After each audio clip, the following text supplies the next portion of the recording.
Hello guys, this is lifelong LLMG39 mixer grinder.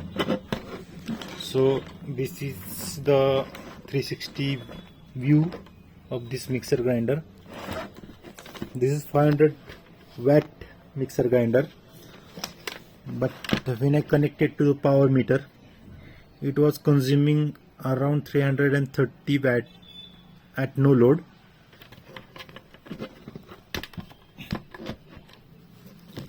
So it has 2-pin arrangement, which is not acceptable at all to any mixer grinder for safety reason.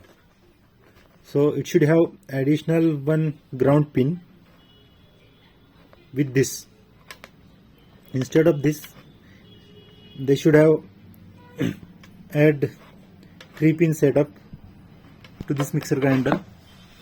These plastic jars are okay, good, I can say good, but these stainless steel jar are not so good. This handle is quite making noise,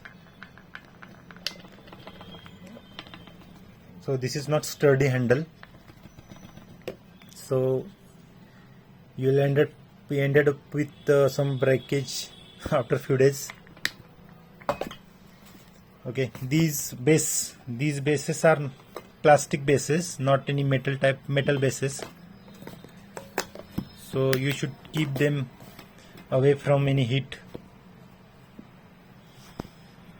So this is the overall overview of this 4-jar mixer grinder. I bought it for 1499 on Prime Day sale.